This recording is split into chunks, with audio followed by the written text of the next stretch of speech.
I know this is hard to believe that in such short a time are those who are prepared to forget the Holocaust, and others even prepared to deny it. I, unfortunately, cannot forget it. For me, it is yesterday. I was there, a young man, just married, an architect by profession, a member of a large Jewish family looking forward to the future. Who could imagine that 40 years later, only my wife and I would be here to talk about it?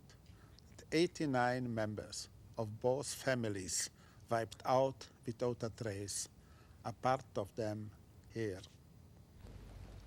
Listen well, my friends. What you are about to hear and see is a true story. Believe me, it can happen again.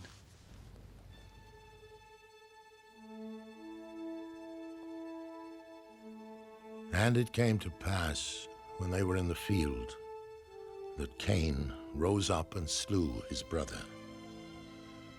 And the Lord said unto Cain, Where is Abel thy brother? And he said, I know not. Am I my brother's keeper?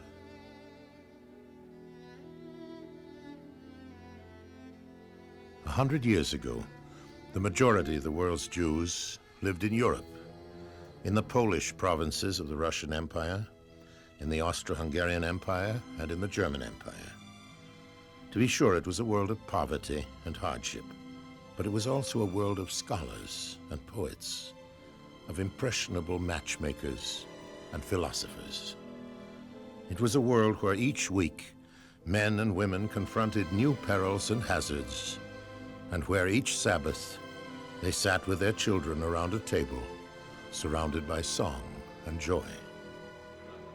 It was a world of synagogues and houses of study, where young and old crowded together by the candle wick to study late into the night, where mothers and grandmothers rocked their loved ones to sleep with lullabies of hope and faith, where a neighbor's joy was a shtetl's day of rejoicing, and where his pain was its day of sorrow.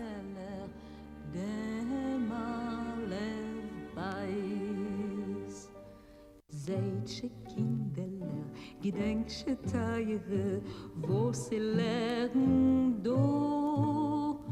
Zeitje nog amul, takje nog amul, kom het zalef o.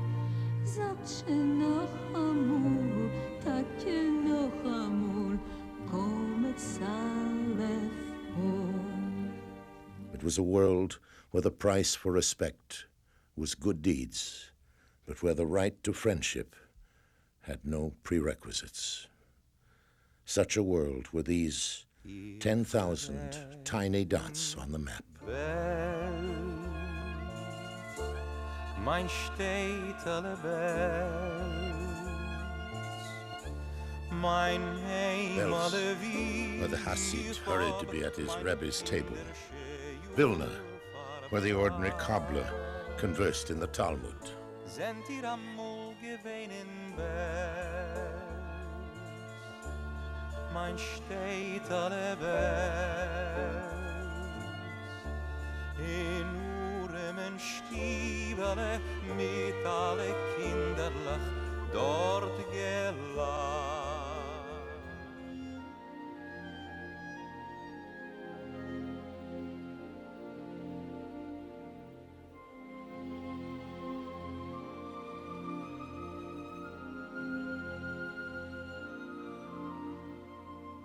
Pinsk and Lodz, where vendors rose at the crack of dawn on Monday and Thursday to hurry their wares to the marketplace. There was Warsaw, where writers leisurely sipped tea and interpreted the life of the times. Vienna, her parks and broad streets bustling with artists, etching out moments of memory, and violinists transforming cafes into symphonic halls. Yet in every century, the non-Jewish world looked with suspicion on this people set apart. Men who needed scapegoats for their own failure turned readily against the Jew. In the earliest days of Christianity, St. John Chrysostom, frustrated by the Jews' refusal to convert, called them the most miserable of men. The great theologian Martin Luther, encountering the same steadfastness, declared, "Their synagogue should be set on fire. Their homes should likewise be broken down and destroyed. Let us drive them out of the country for all time." In every country, the Jews were the convenient enemy. To the illiterate, they were knowledgeable. To the peasants, wealthy. To the rich, clever. The Romans saw them as political rivals. The Inquisitors saw them as Christ killers. The Cossacks saw them as squeezing out the wealth of the land. To them, he was different.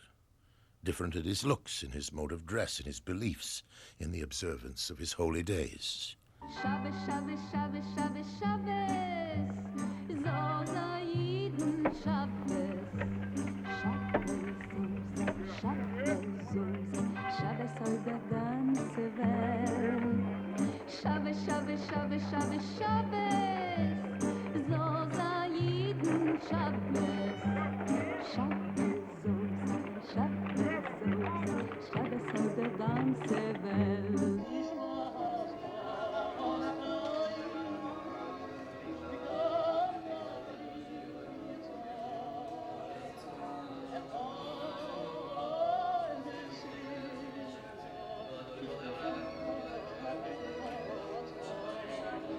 Small wonder then that the 9.5 million Jews who still lived in Europe at the end of the First World War looked forward with great hope to the new world, the world of democratic Europe, the world President Wilson promised would be made safe for democracy.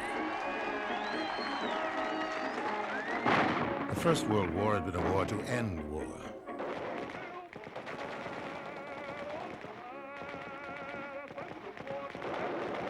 The 20th century promised to be the century of progress. Industry and invention would bring new wealth for all. Science would open up vistas of better life, of comfort and of ease.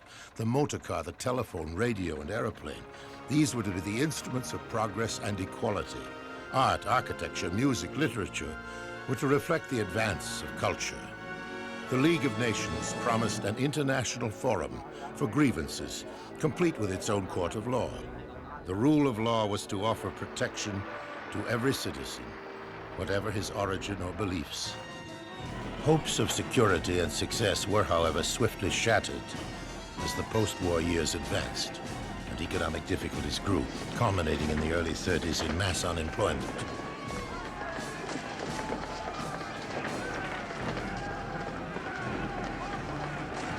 Many focused their resentment on the Jews, who became a symbol of the forces they sought to oppose. Nowhere was this more obvious than in Germany, where extremists sought to overthrow democracy. Why we are against the Jews. That was the title one lecturer gave to his talk in 1920. This man's proposal was, he said, the removal of the Jews from the midst of our people. His name? Adolf Hitler. It was the German duty, he declared, to arouse, whip up, and incite the instinctive repugnance of the Jews to an even higher pitch. The political party which Hitler took over in Germany quickly attracted like-minded followers. The Nazis were going to cleanse Germany by restoring the supremacy of the Aryan race and rescuing the German Teutonic people from cancerous species of Jews, Gypsies, blacks, and other non-Aryan subcultures. Many Germans dismissed him at first as an Austrian upstart with crazy ideas, ideas which would never take hold in an enlightened society like Germany. His initial successes were at first ignored, then not sufficiently resisted. When the severe economic crisis came to Germany, it was too late. With 20 million queuing up for food and 6 billion out of work, it was tantalizing and exciting to be called the master race. By January 1933, the German people had succumbed. Adolf Hitler became their Führer.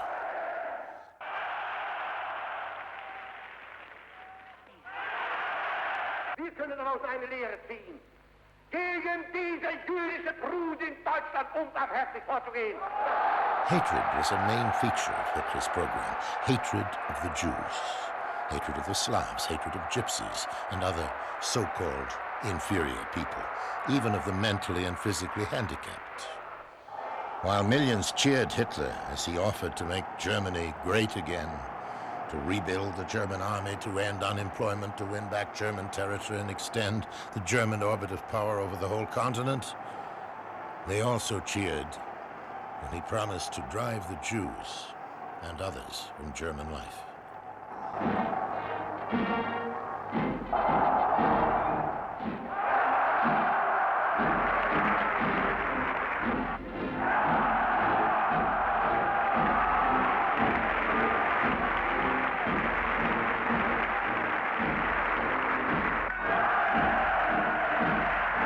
Hitler and his Nazi followers lost no time in carrying out their anti-Semitic program.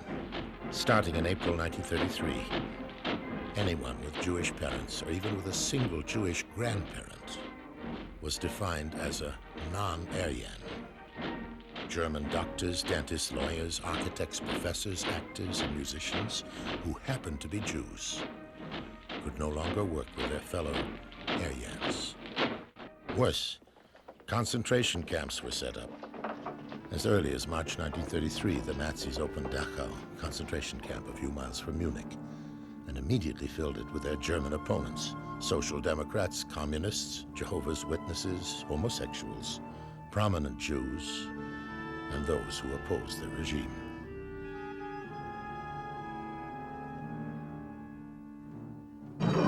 Special notices declared, "Whoever buys from a Jew is a traitor to his people." Yet those same Jews had fought bravely in the First World War, in the ranks of the German army, had been a part of German life for more than 1,000 years. They had contributed immensely to the development of German science, German technology, above all, German medicine.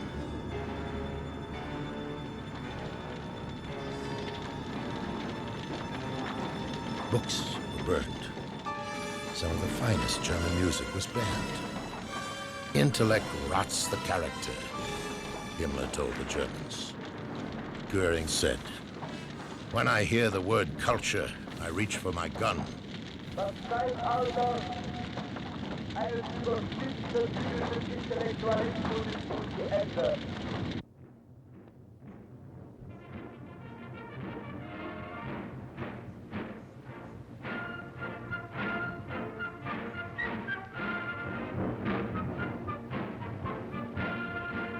Throughout Germany, school children were taught that the Jewish people in their midst were the worst of all enemies. All the power of the state lent itself to this task. School books were published, filled with crude, anti-Jewish cartoons.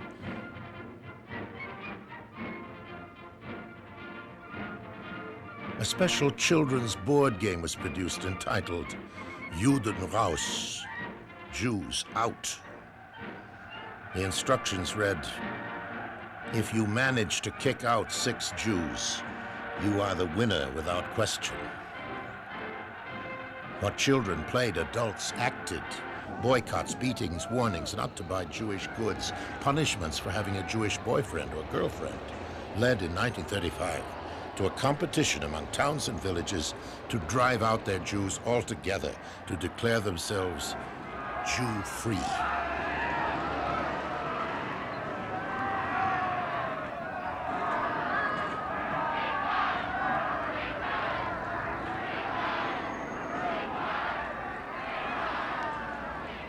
The success of this campaign was witnessed by a Dutch motorcyclist who, driving across Germany, recorded with his camera the seemingly endless placards and town signs.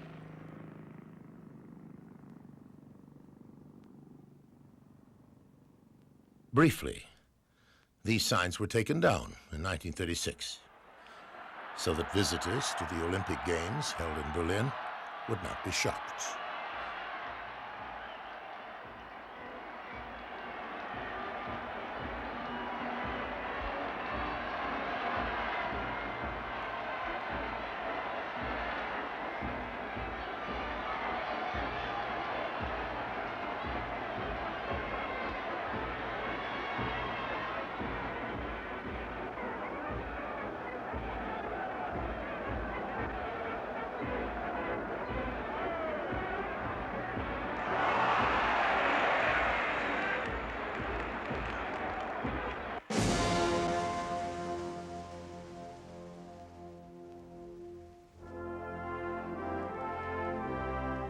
Hitler hoped that the Games would be a triumph for his so-called Aryan master race.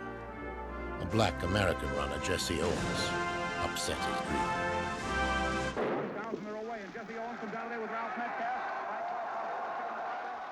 Jesse Owens starts moving. He's a yard or two out in front. Metcalf is coming second up on him. It's Owens, Metcalf, and Ozendahl. Hitler left the stadium in a fury to avoid having to hand Owens his gold medals. Only 10 years earlier, he had written in Mein Kampf, the Jews were responsible for bringing the Negroes into the Rhineland with the ultimate idea of bastardizing the white race. In March 1938, Hitler entered Vienna, declaring Austria to be a part of the Greater German Reich.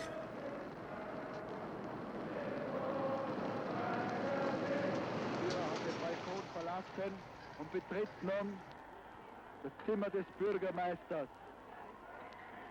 Eichmann, the head of the Jewish section of the SS, established his office in the city together with a number of Austrian collaborators. In July 1938, at an international conference held at Evian on the shores of Lake Geneva, 32 nations, including Britain and the United States, discussed the problem of those who were trying to escape from Nazi persecution.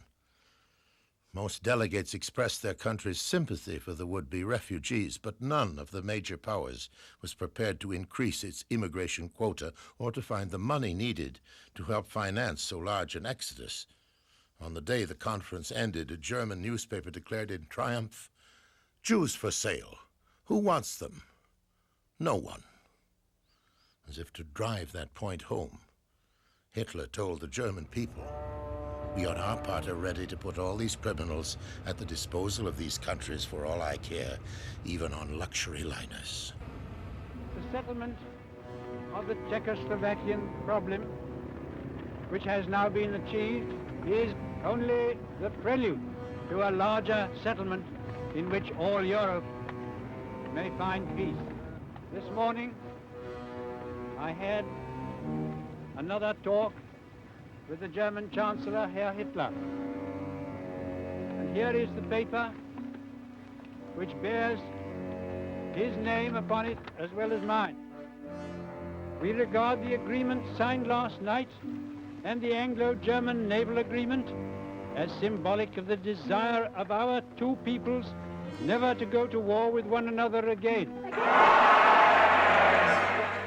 Mercury Theater on the Air in The War of the Worlds by H.G. Wells. In the 39th year of the 20th century came the Great Disillusionment.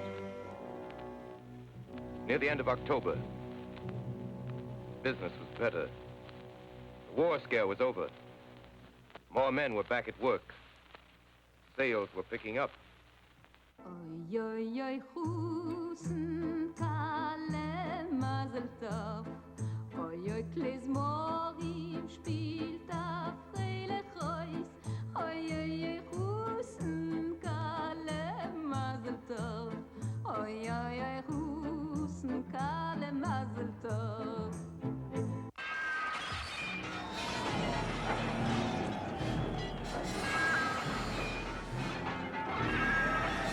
This is foreign correspondent Steve Peters of the Berlin Bureau reporting to the New York Times office in New York City. Here in Berlin, it is 9:30 a.m., November 10th, 1938. I have just spent 8.5 horrendous hours following Nazi stormtroopers on what probably will turn out to be the worst pogrom in Western history.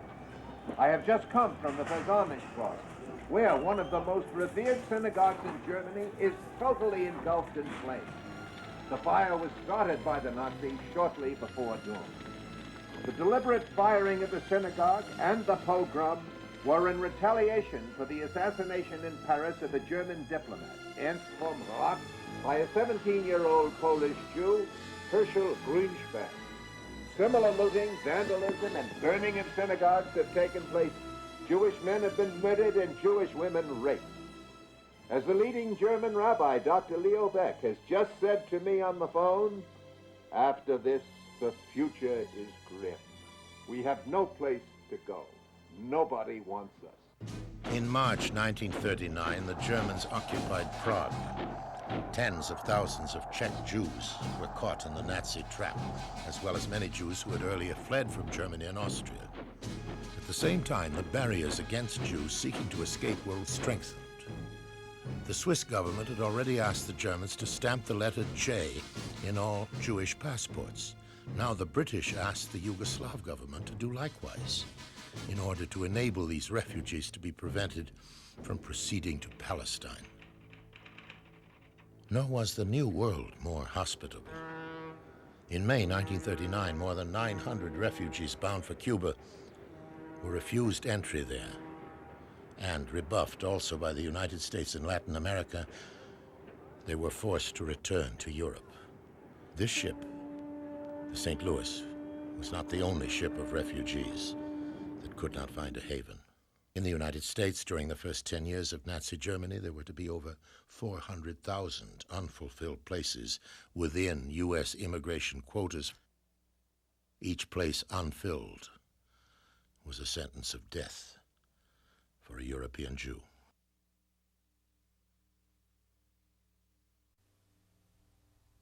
Germany has invaded Poland and has bombed many towns.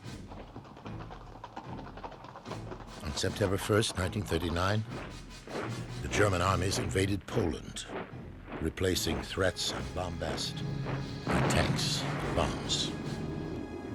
The German advance into Poland was swift, and for Poles and Jews alike, brutal. Warsaw was bombed from the air, and thousands of civilians were killed.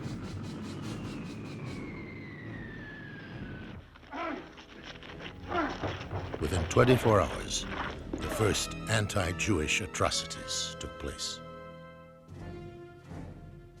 I am speaking to you from the cabinet room at 10 Downing Street. This morning, the British ambassador in Berlin handed the German government a final note stating that unless we heard from them by 11 o'clock, that they were prepared at once to withdraw their troops from Poland, a state of war would exist between us. I have to tell you now that no such undertaking has been received, and that consequently this country is at war with Germany. In Lodz, before setting torch to the famous Wohlhilnor synagogue, the Nazis forced its revered Rabbi Siegel to put on his prayer shawl and then ordered him to burn the holy Torahs in the presence of his congregants. In Mielec, the Jews were locked inside their synagogue, which was then set on fire. Those who managed to break out were shot by the surrounding ring of German soldiers.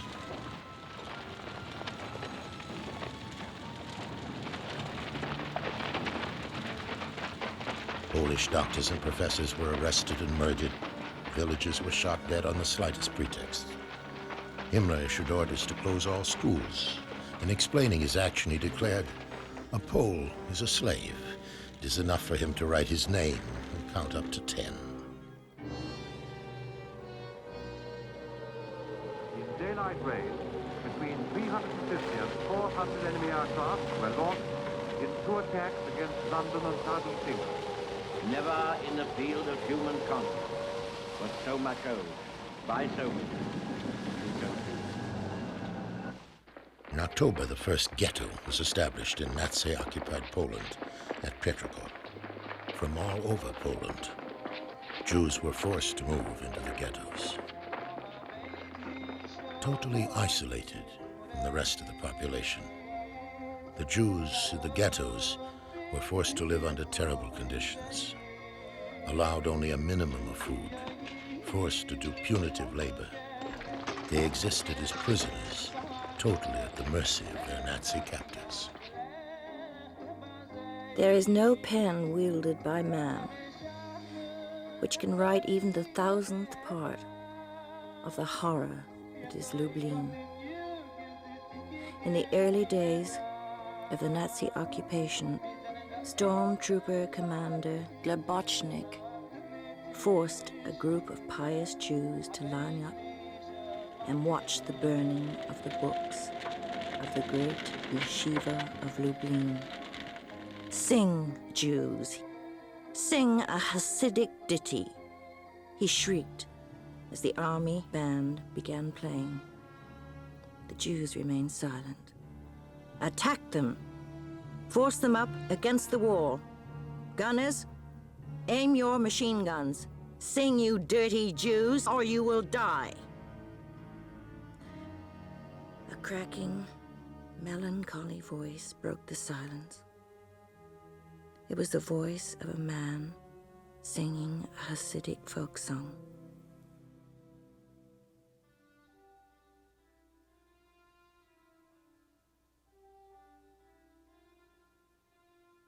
Let us be reconciled, our Heavenly Father. Let us be reconciled. But nobody would join him. The singing stopped.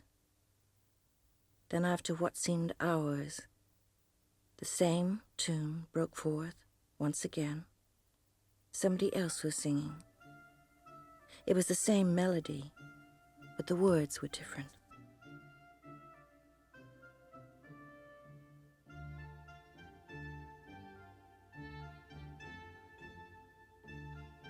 We shall outlive them, Heavenly Father.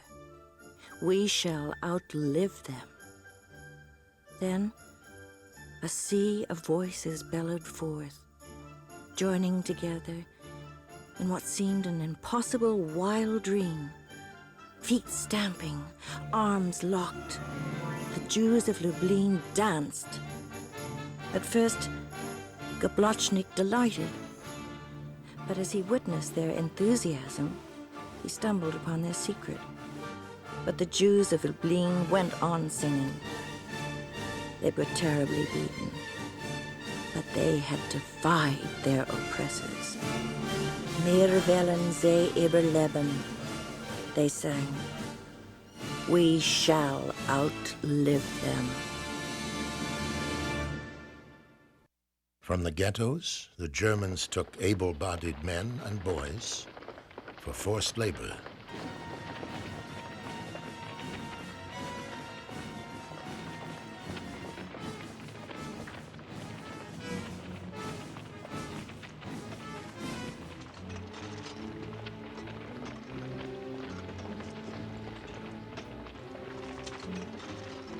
Those in the ghettos were forced to wear a white armband with a blue Star of David on it.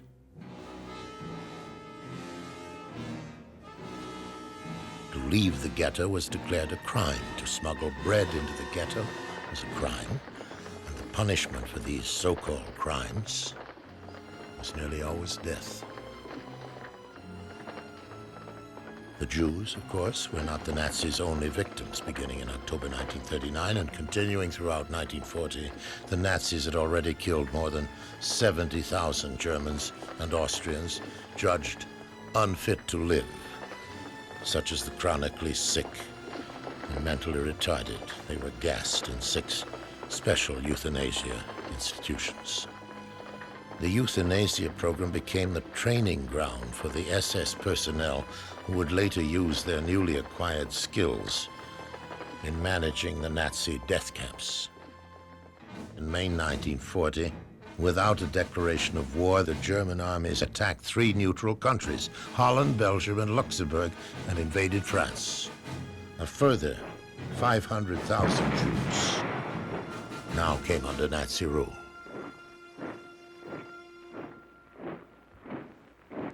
The news from France is very bad, and I grieve for the gallant French people who have fallen into this terrible misfortune. Nothing will alter our feelings towards them or our faith that the genius of France will rise again. Despite decades of equality enjoyed by Jews in these countries, within months, their rights were taken away. These new measures were often supported and encouraged by extremist elements in the local population, small fascist groups who now emerged as the bully boys and tyrants under Nazi protection and who were quickly to prove themselves among the cruelest of oppressors. Other non-Jews, though few in number, refused to stand idly by while Jews were being tormented. In Belgium, on Simchat Torah, Cardinal Van Rooij ordered the chimes of Antwerp Cathedral to play the Hatikvah.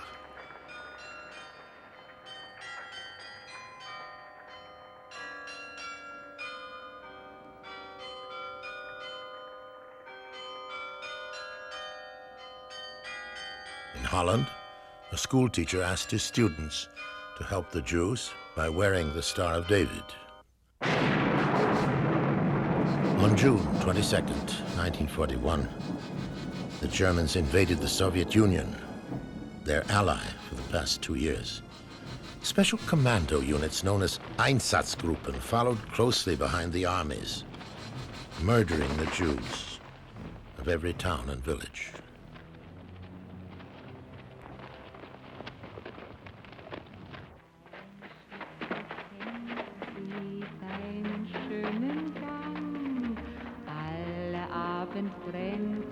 Doch mich vergaß sie lang und sollte mir ein Leids geschehen, wer wird bei der Laterne stehen mit dir, Lili Marleen, mit dir, Lili Marleen, aus dem stillen Raume, aus der For 6 months, the German armies advanced.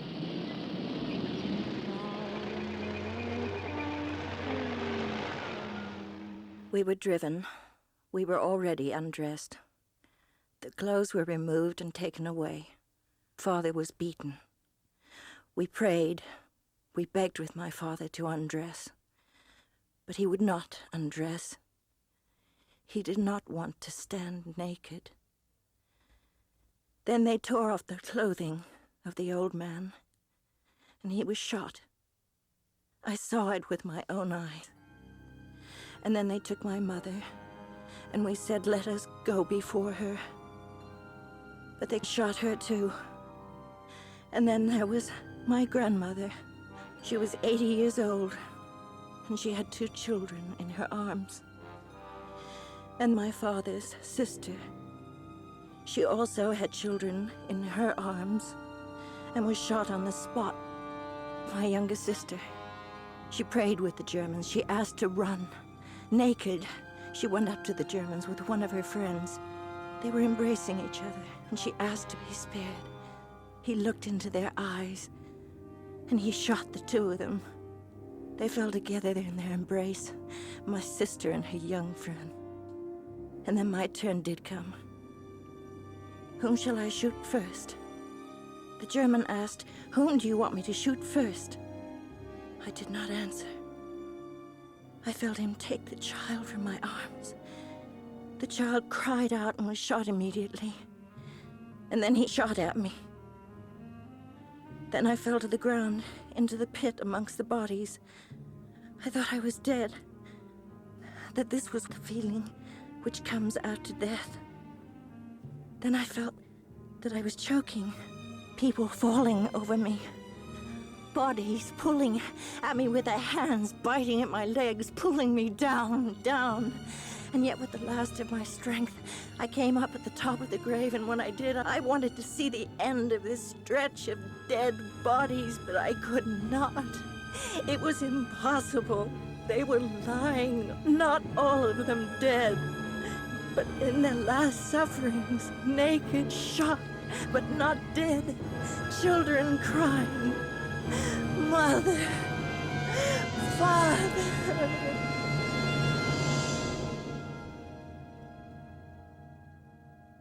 People often ask, why did the Jews go like sheep to the slaughter? Sheep to the slaughter? How can they know what it was like? Crowded together in a way that even animals are not treated, weakened by months of hardship and hunger, locked up in sealed wagons without food, weapons, without friends, knowing that even if one escaped the Nazis, who was there that would welcome them, who cared, who would lift a finger? And yet, despite all this, there was not a single ghetto without its Jewish partisans, and not a single forest that did not harbor Jewish resistance fighters. Sheep to the slaughter. What do those who use the phrase know about honor, about the thousands of parents who would not desert their little ones, who stayed behind to embrace them, cuddle them, to exchange glances with them just one more time? What do they know about reverence, about those who gave up their daily ration of food so that a father, a grandmother, a rabbi might live another day. What do they know of a people who refuse to believe in the death of mankind, who in the forsaken places called hell organized schools, prayed and studied Talmud, wrote poems, composed lyrics, sang songs of today, of eternity, of tomorrow, even when there was to be no tomorrow.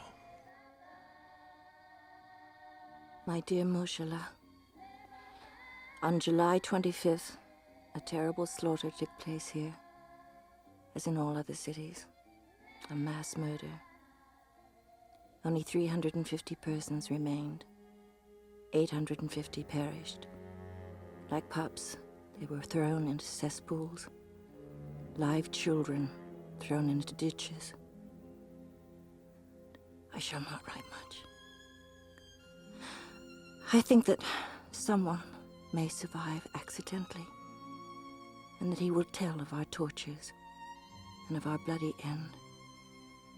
We await death daily, and we mourn our dear ones.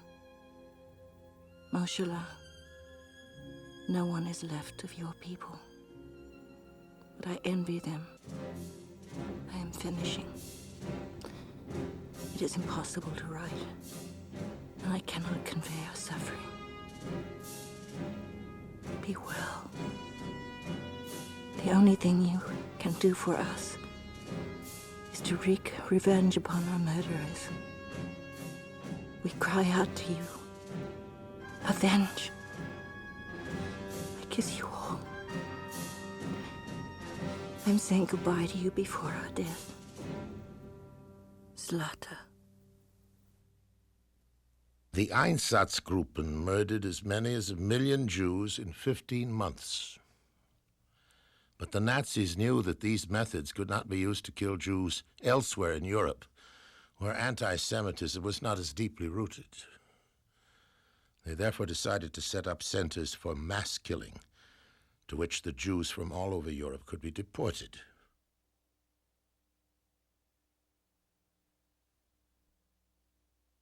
By the end of 1941, the first death camp, situated at Chelmo, a small village in German-occupied Poland, was opened.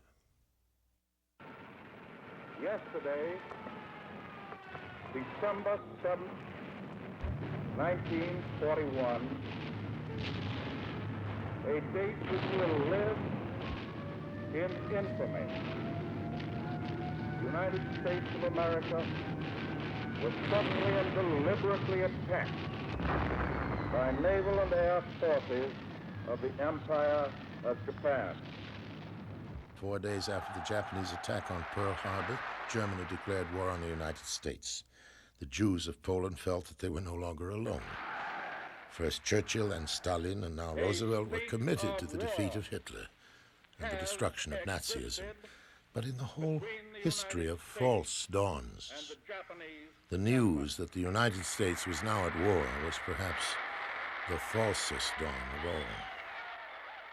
My brother and I were hiding by the old cemetery next to the gravel pit. Suddenly we were startled awake. In the distance, we could hear the rumble of field wagons approaching and the voices of a great number of people. Some seemed to be crying, and some were shouting orders. And over all this were shots, and screaming, and more screaming. The sounds came from the roadway leading to the cemetery. The terrible procession was coming here. The women and children of Ishashuk were being herded along the road by the Lithuanian police, whipped and beaten to move faster. Farm wagons were loaded with children and with the dead and dying bodies of women who had rebelled at their captivity. Then began a day I can never forget. Over the cries and moans of this mass of defenseless creatures, police barked orders, then pushed and prodded to separate the women from their children. Benjamin and I desperately scanned the lines of women to find our mother, grandmother and sister, but we couldn't see them. There was my aunt and my cousin and that neighbor lady, but we couldn't see our own family. The women were taken in groups of 100 or so, down the path into the gravel pit. They were made to strip naked and pile their clothing nearby. The young were separated from the others and dragged into the bushes to be raped and raped again by soldier after soldier and policeman after policeman. Then they were dragged off, marched to the bottom of the gravel pit, lined up and coldly shot to death. I clung to the edge of the cemetery wall. I wanted to hide, to run screaming, to make this hideous thing end. Didn't they know what they were doing? These were human lives. These were people, not animals, to be slaughtered. My mouth opened to scream, but I could not. I wanted to close my eyes, but they would not close. I didn't want to look, but I couldn't stop looking. I saw the Lithuanians shoot the breasts off some of the women and shoot others in the genitals. Saw them leave others with arms and legs mutilated to die in agony, and some to smother as the next load of bodies fell upon them. I saw my aunt die in a volley of gunfire. I saw my beautiful cousin raped and raped until death must have been the only thing she longed for. I heard hopeless screams for mercy, shrieks of terror and agony and gunfire. I felt each bullet enter my brain. My fingers slipped from the wall, and I fell beside my brother, retching and sobbing. "Don't watch anymore, Lebka," he pleaded. "Stay here." I wanted to, but I couldn't. Weeping, Benjamin sat on me, trying to hold me down. "No," I whispered and fought to get up. I've got to. And I returned to the wall. On July 31st, 1941, Goering had ordered Heydrich to begin the preparations for the final solution of the Jewish question. 6 months later, on January 20th, 1942, 15 high-ranking German officials met in the Berlin suburb of Wannsee to implement it. 8 of them were PhDs. It was Heydrich who addressed them. The Jews, he said, should first be separated by sex, so that no more Jewish children would be born. Once separated, they should be put to work in labor columns where, he explained, doubtless a large part will fall away through natural reduction. The survivors, he said, the inevitable final remainder, would have to be dealt with appropriately to prevent them from becoming what he called the germ cell of a new Jewish development. The arrangements, he explained, would be coordinated by Eichmann. Eichmann would say about the meeting, I can't remember in detail, but they spoke about methods of killing, about liquidation, about extermination. In the second part, everyone spoke out of turn. People would go around, butlers, adjutants, and give out liquor.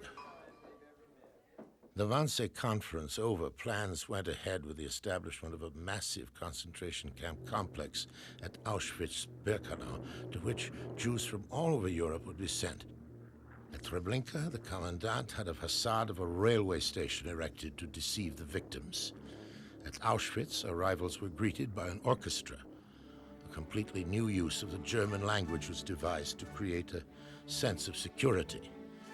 Deportation had become resettlement. Selection for death had become special treatment. Gas chambers had become showers.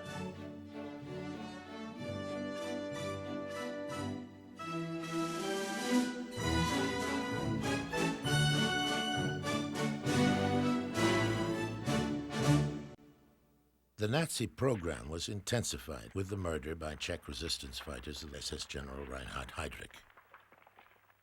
Not only were more Jews seized, deported, and murdered, including 3,000 men, women, and children from Theresienstadt, but in the Czech village of Lidice, all 1,800 Czech males were murdered, and the village burnt to the ground.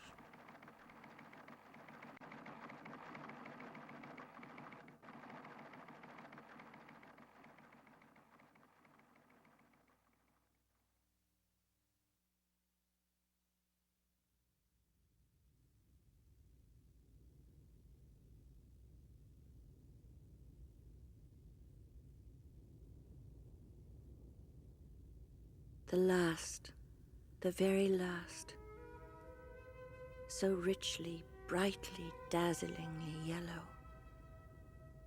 Perhaps if the sun's tears would sing against a white stone. Such a yellow is carried lightly way up high. It went away, I'm sure, because it wished to kiss the world goodbye. For 7 weeks, I've lived in here, penned up inside this ghetto, but I have found my people here.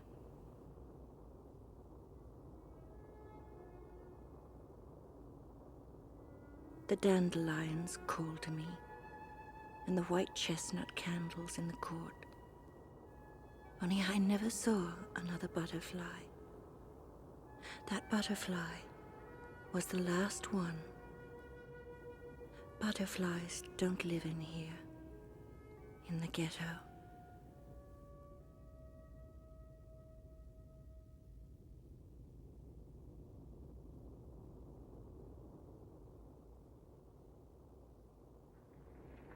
Whole Jewish communities were told that they were being sent to new regions to become farmers or to work on some project essential for Germany.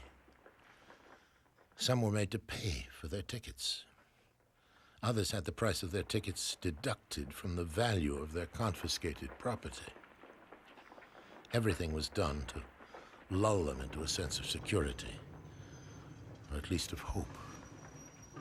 The deportations to Auschwitz began 3 weeks after those to Belzec. From as far west as France, from as far north as Norway, from as far south as Greece, the trains bearing their human cargo converged on Auschwitz. For 2, 3, 4, or 5 days, sometimes for as long as 2 weeks, these trains crossed Europe on the way to the gas chambers. A young German engineer, Kurt Gerstein, who witnessed the gassing at Belzec, later described the actions of the SS commandant Christian Wirth and his victims. As the Jews were driven from the trains, they went through a portal inscribed with the Hebrew inscription, "This is the gate of the Lord, into which the righteous shall enter." Gerstein wrote of what he saw. A Jewess of about 40, with eyes like fire, curses the murderers. Wirth, an SS officer, himself strikes her across the face several times with a whip as she disappears into the gas chamber. Many pray. The SS men squeeze people into the chambers. "Fill them up well," orders Wirth. About 700 to 800 people in an area of 93 square meters. The doors close, but the diesel engine is not functioning. 50 minutes pass by, 70 minutes. The people in the death chambers remain standing. Their weeping is heard. SS Sturmbannführer Dr. Fennenstahl, lecturer in hygiene at Marburg University, remarks, "Just like a synagogue."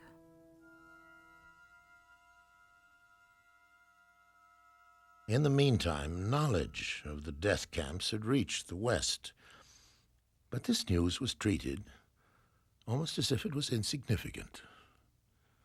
Thus, on July 2nd, 1942, the New York Times carried on page 6 a report stating that more than 1 million Jews had been exterminated.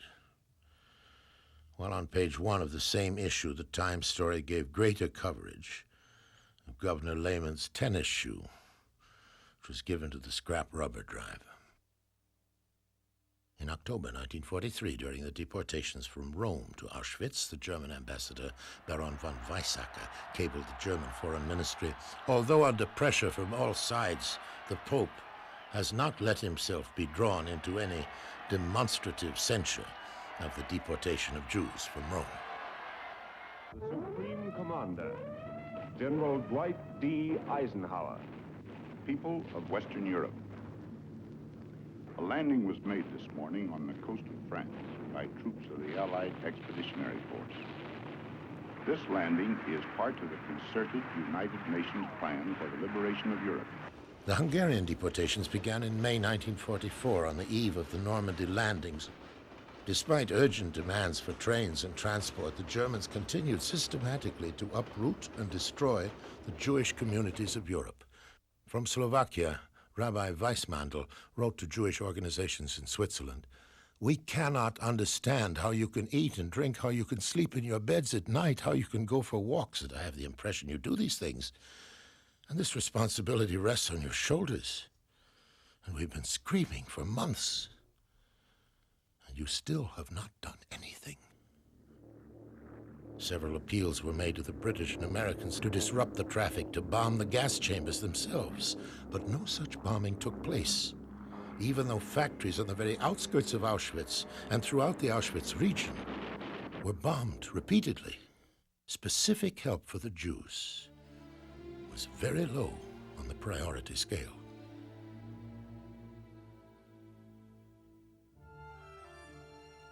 It all seemed futile. Nobody cared about us. We were the world's extra baggage. We had given up hope until one day we heard this fantastic story about a prominent Swedish diplomat, Raoul Wallenberg, who had come to Hungary on a mission to save the Jews. Soon this man became our Moses. Every day, at great personal risk, he delivered people from the hands of the Nazis. He talked to us and showed that there was one human being who cared, one angel in this hell. "I came to save a nation," he said. He would print his own Swedish passports, then run off to the train depots, the trains that were leaving for Auschwitz, and he would reach out to the desperate group of outstretched arms, giving them their tickets to life. He saved 30,000 people. One man. And then after the liberation of Budapest, the Russians kidnapped him. That is the irony of it all.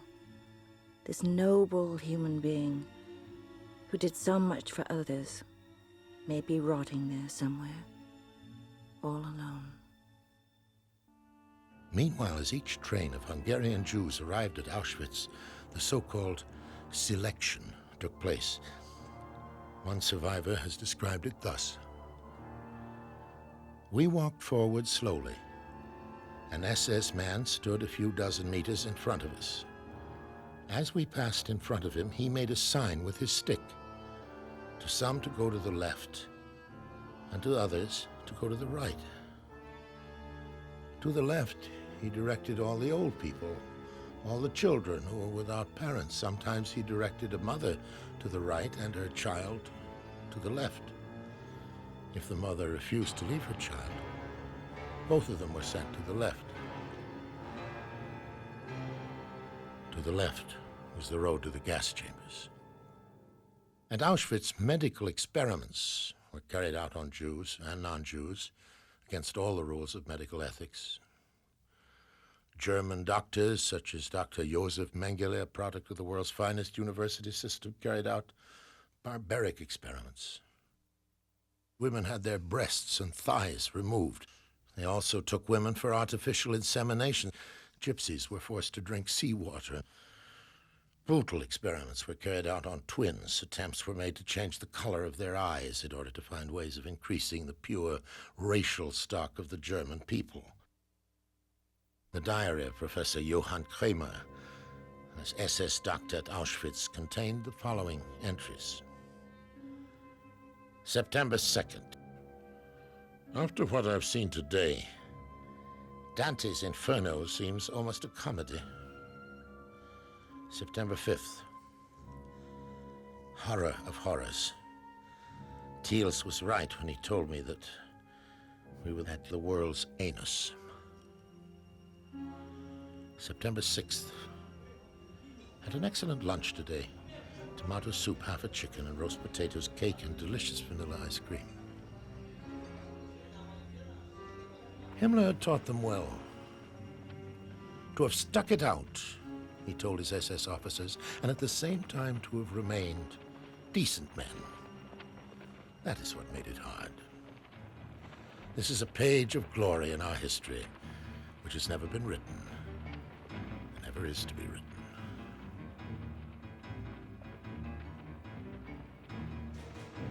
As the crematoria were being kept busy around the clock, other forms of barbarism continued relentlessly, not only against Jews, but against non-Jews.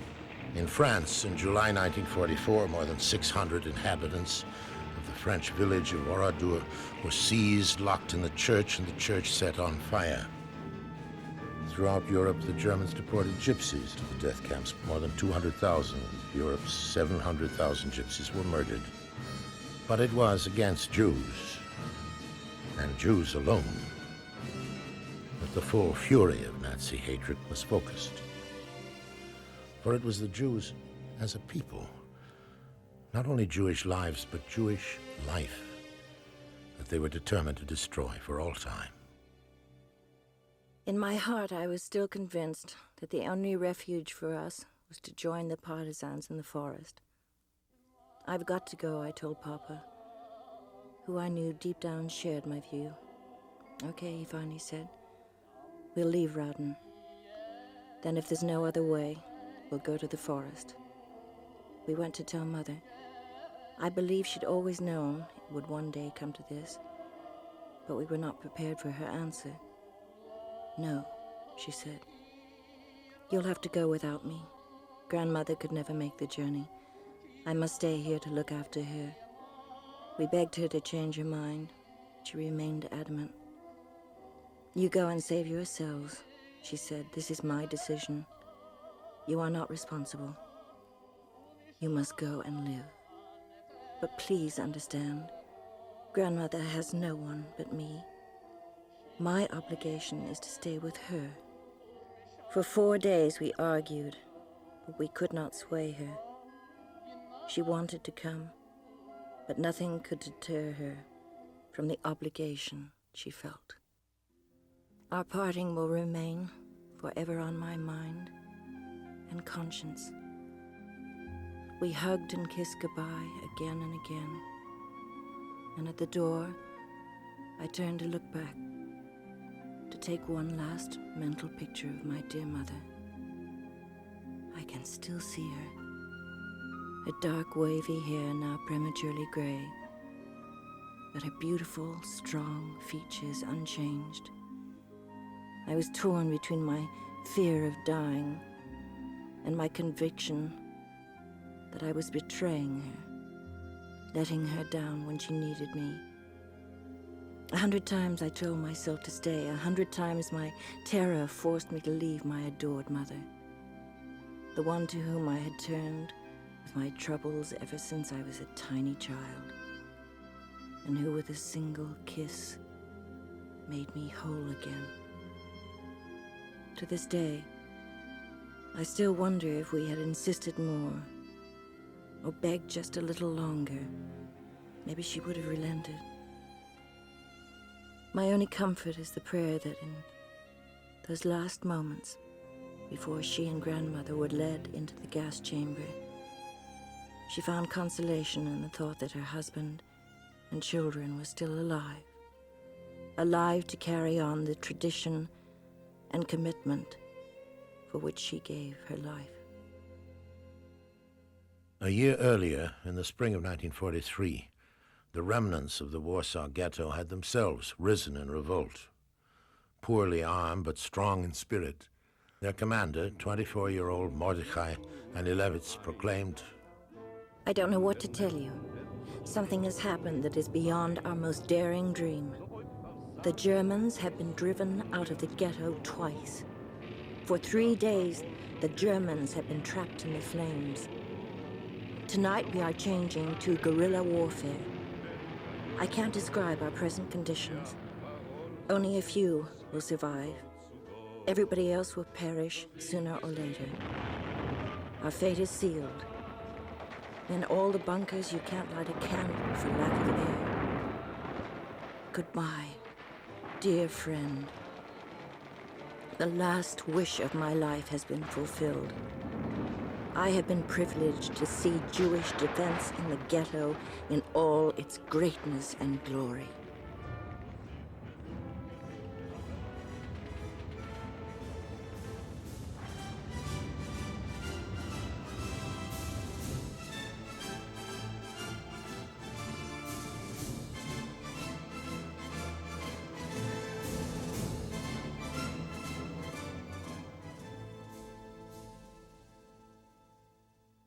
In many other ghettos, men and women, often unarmed, also revealed the highest achievement of the human spirit.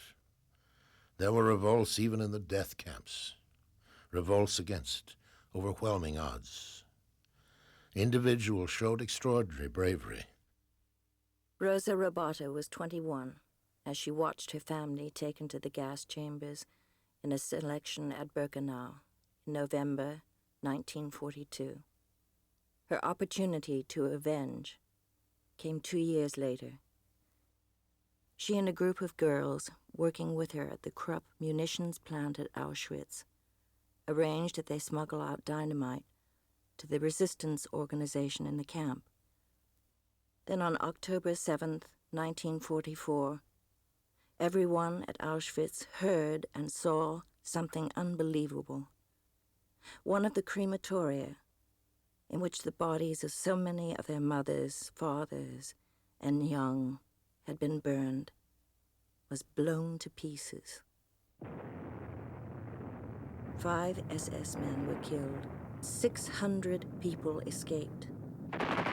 Most were hunted down and shot in a few days. In an investigation that led to the arrest of Rosa, the SS used all their sadistic methods of torture on her. She betrayed no one. Her last words, scribbled on a piece of paper just before she was hanged in front of the assembled inmates of Auschwitz, were "Chazak v'amatz," be strong and brave. By the end of 1944, a further 4 million had perished at Chelmno, Auschwitz, Sobibor, Belzec, Treblinka, and Majdanek. No country wanted them. Even the countries of which they were citizens would not protect them. Their only crime? They were Jews. There was no state of Israel then. More than 1/3 of the Jewish people were murdered. As the Red Army approached Auschwitz at the end of January 1945, the camp was evacuated. Among the emaciated people sent westwards was Anne Frank, who was taken to Belsen. There she perished at the age of 16. The first camp to be reached by the Western Allies, Ohrdruf, was liberated on the 4th of April 1945 by the United States 4th Armored Division. General Eisenhower was so shocked by what he saw that he sent photographs of the camp to Churchill and asked for a dozen leaders of Congress and a dozen prominent newspaper editors to fly at once to Europe to see the camps for themselves. Alongside the Jews, and died other victims of Nazi atrocities. Gypsies, homosexuals, political prisoners from every nation in Europe, including 60,000 Germans. The Nazis made strenuous efforts to conceal their crimes, but there were too many suitcases, shoes, shaving brushes, wedding rings, spectacles, children's clothes, dolls, and prayer shawls. This is what the Germans did. Let there be no mistake about it, did deliberately and slowly, to doctors, authors, lawyers, musicians, to professional people of every kind, whom they've turned into animals behind the wall of their cage. This day at Belsen was the most horrible of my life. I saw it all. The furnace where thousands of people have been burned alive, only stunned before they were packed 3 at a time into the flames. The pit, 15 feet deep and as big as a tennis court, piled to the top at one end with naked bodies. The British bulldozer digging a new pit for the hundreds of bodies lying all over the camp, days after death, untouched and unburied. What could a Christian understand by such terrible sights? It was the German Protestant theologian pastor Martin Niemöller who said as a Christian, "When they came for the Jews, I was not a Jew, so I did not protest. When they came for trade unionists, I did not belong to the trade union. When they came for Catholics, I was not a Catholic. When they came for me, there was no one left to protest." It was 10 o'clock in the morning, with a bright sun shining down to help us to celebrate the moment of liberation. The American tanks entered the camp, and every prisoner struggled to get to them. I was about 150 yards from the first tank. The soldiers who had come with were surrounded by prisoners sinking into their arms, crying and laughing at the same time, exalted beyond the ordinary feeling. I covered the first 100 yards, but then I collapsed on the ground. I was lying there trying to get up again, panting and staring, fascinated at the American flag fluttered on the tank. I could not take my eyes from the stars of the flag, as symbols not only of the states of the Union, but of all the things we had lost in the Nazi Holocaust. Every star had acquired a meaning of its own. One was the star of hope, on that of justice, of tolerance, of friendship, of brotherly law, of understanding, and so on. A little later, we saw prisoners from other blocks marching by, carrying their national flags, Czechs, Poles, Italians, and many others. They had secretly prepared them for the day of liberation. I looked around me. We were all Jews. I asked, why don't have we a flag? I was longing for such symbol of liberty and national dignity for us Jews. One of us had a blue shirt. I had one which has once been white. We took them off. Another prisoner managed to make them into something like a blue and white flag.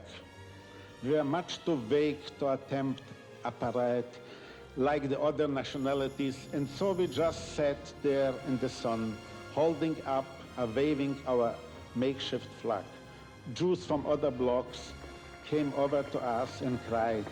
Some of them kissed the flag, a symbol of hope amidst the dead and the dying.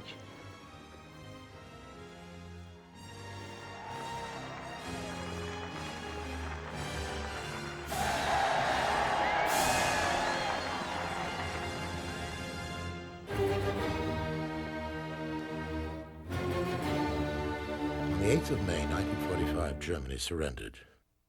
In all our long history, we have never seen a greater day than this.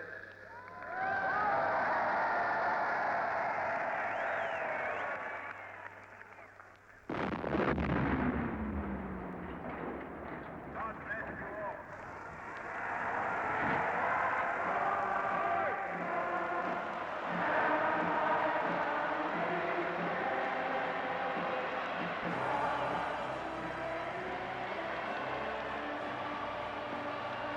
we may allow ourselves a brief period of rejoicing.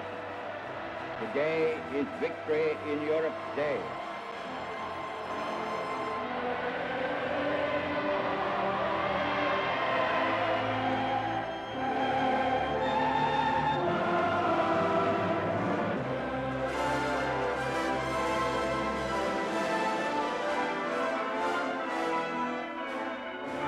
As the bells of victory rang out over liberated Europe, thousands of Nazis were arrested. Trials began of those accused of crimes against humanity. Most of those accused denied their guilt. Hermann Wilhelm Göring. Bekenne mich im Sinne der Anklage nicht schuldig. Rudolf Hess. Nein. That will be entered as a plea of not guilty. Joachim von Ribbentrop. Bekenne mich im Sinne der Anklage für nicht schuldig. Wilhelm Keitel. Ich bekenne mich nicht schuldig. Alfred Rosenberg. Bekenne mich im Sinne der Anklage nicht für schuldig. Hans Frank. Bekenne mich nicht für schuldig. Wilhelm Frick. Nicht schuldig. Julius Streicher. Nicht schuldig. We did not know. We were following orders. We were only small cogs, bureaucrats doing our jobs. Eichmann said that when he was tried and hanged in 1961. 3 of those responsible for the deportations from France to Auschwitz argued the same when they were brought to trial in Cologne in the autumn of 1979. Surely Dr. Josef Mengele, the infamous angel of death, responsible for the death and torture of 400,000 people, would say no less if he were found. No one is responsible. Not those who perpetrated it. Not those who kept silent. Not the heads of state and church leaders who lacked the moral courage to stop it. It just happened. A freak accident along the road of history.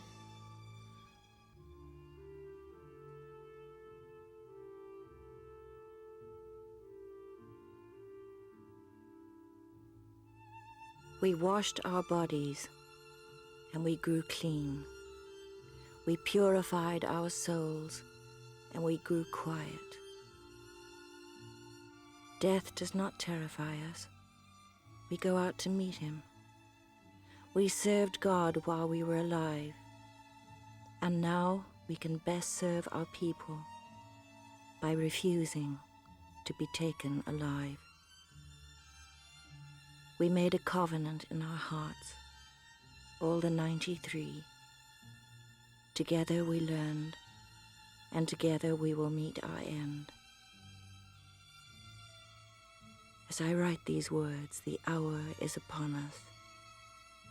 Barely enough time to write this prayer.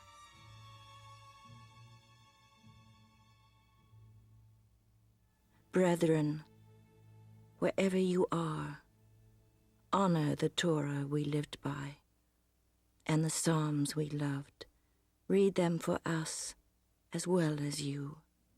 And someday when the beast has hunted his last prey, we hope that somebody will say the Kaddish for us, 93 daughters of Israel.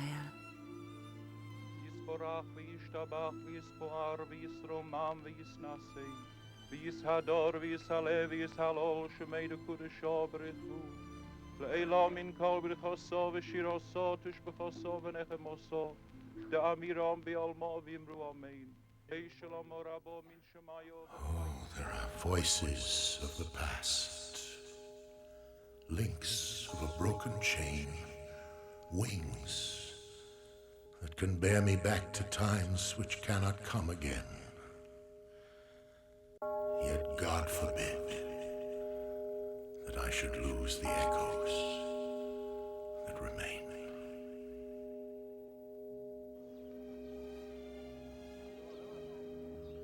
Here between the cracks of this sacred wall, a wall soaked with the tears of my ancestors, I do place the last testament, final message of the victims to the whole mankind.